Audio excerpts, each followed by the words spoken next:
Hi,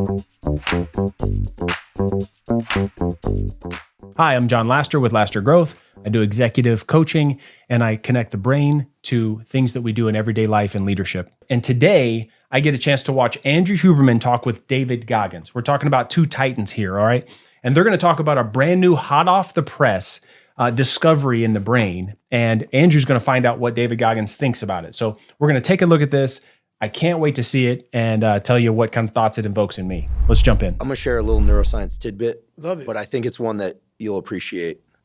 Most people don't know this, but there's a brain structure called the anterior mid-cingulate cortex. As we pointed out before, that's a noun, it's a name, it doesn't mean anything. Right. We could call it the Cookie Monster. Right.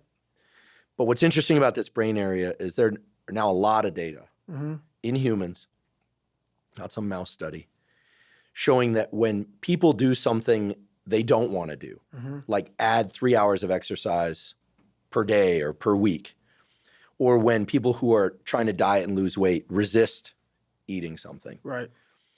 When people do anything that they, and this is the important part, that they don't want to do. Right. It's not about adding more work, it's about adding more work that you don't want to do. Yes. This brain area gets bigger. Yep.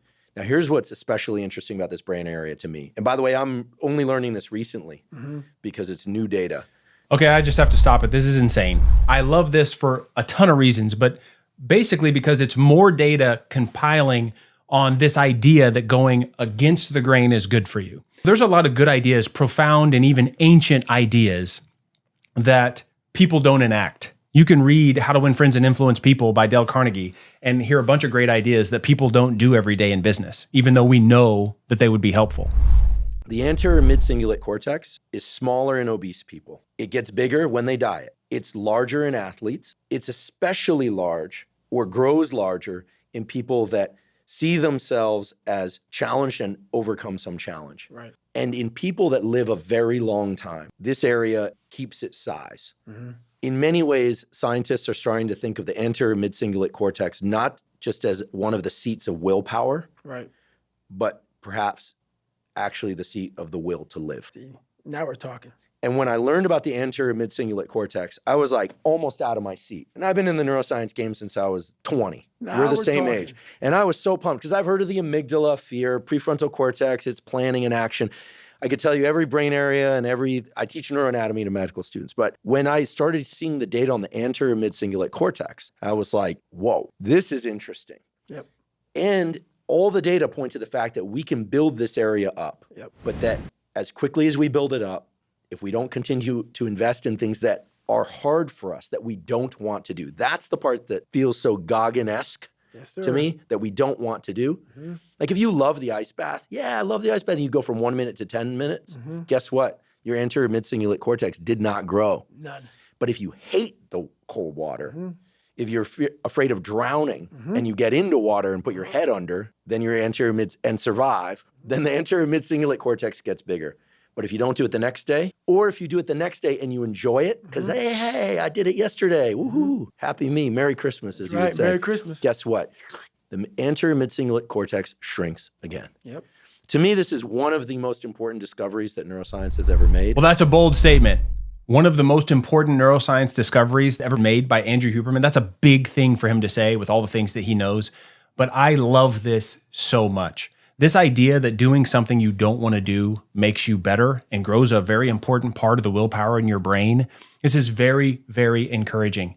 And a piece of it that I just thought of as I heard him say that is just we need more and more evidence to explore. There's this idea that if you play, which is another word for saying low stakes contingency testing, right? If you just play a game and you're loose and having fun, you actually can grow the algorithmic capacity of your prefrontal cortex. You can become, in some aspects, smarter, if you will, in how you comprehend things if you play a game. There's a lot of ways in which we don't know the capacity of the human brain. We're just the tip of the iceberg in what we know about the brain. And so imagine what we're going to learn 10 years from now. And part of this is go do things you don't want to do and find out what happens. Find out things that you're good at that you didn't know you were good at. Find out what you can reach athletically from a standpoint of your health. Find out how much you can learn. Find out how much of a difference you can make in other people's lives. Do these things you don't want to do. Grow your willpower, but also what we now know about epigenetics and all the things that happen to your genes, your DNA changes when you enter into things that are hard, that are a challenge, and based on your mindset and your expectation of growth. All of these things, we're just now finding out what human capacity can start to look like. So to me, he's speaking to this idea: explore, try, get uncomfortable, stretch, and let's see how far we can go, because we've not reached that by a long shot with human potential so far. Because it's that I don't want to do something, but do it anyway. That's right. That grows this area. And it's almost like I have a friend, he's been sober 30 years from alcohol. And he always says, the amazing thing about addiction is there's a cure. The problem is it only works one day at a time. Yep. And so you have to renew it every day. That's right. One thing that helps us to get over the hump of doing the things we know we should do is new data, hot off the press like this, that is proving that when you do something you don't want to do, you grow a very important willpower part of your brain. And it doesn't matter if you know all, like he said, you know all the parts of the brain and you can label all them, but this part of the brain that they're just now finding out grows when people do the thing they don't want to do. This is more proof that going against the grain is good for you. There's an ancient book called The Challenge is the Way. A bunch of Stoic philosophers talk about this. When you go against the grain, when you go work out, when I always like to say, when you do a leg day, when you go do the grimy workout at the gym, you feel amazing afterwards because you know you've done the hard thing, your muscles get better, your metabolism improves, your immune system goes up. It's the same thing with the ice bath. Now, it is interesting that if you get to the point where you enjoy the ice bath or the leg day, this particular part of your willpower does not grow. And so that's also fascinating to think about. When he said it's smaller in obese people because they don't inhibit the food they want to eat as often. So when you inhibit something, that maybe a craving, then that's going to grow this area of the brain. It's larger in athletes because they're used to doing things they don't want to do for speed or to perfect the craft. So this is just more bulletproof evidence of a counterintuitive truth that sometimes when you do what you don't want to do, it's good for you. And it's more motivation to go against the grain. So I love everything about this. I hope it inspires you as much as it does me. So the anterior mid-cingulate cortex, to me, when I learned about it, two things went off in my head. Whoa, this is super interesting. And two, I got to tell David Goggins about this. And I waited until now to tell you because I felt like, for obvious reasons, I wanted to tell you and I wanted to tell you here.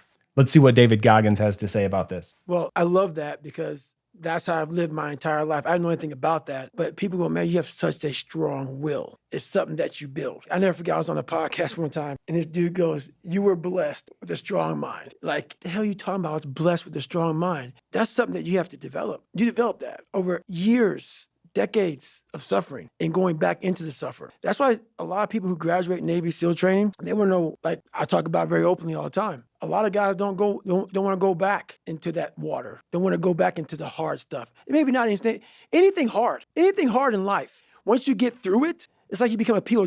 Like how many POW want to go back to POW camp? None. So David's obviously very unique. David Goggins has this incredible pain tolerance and thresholds and ability to put himself through things that clearly nobody can do. For me, he's a good example of stumbling upon things that are true about the world and our existence. And then Andrew Huberman comes in and explains why that's true in the brain and gives a lot more scientific validity to what's going on. And this new brain area shows that David Goggins unknowingly has been building this willpower, regardless of his reasoning or motivation. He's been building this part of his brain for a long time.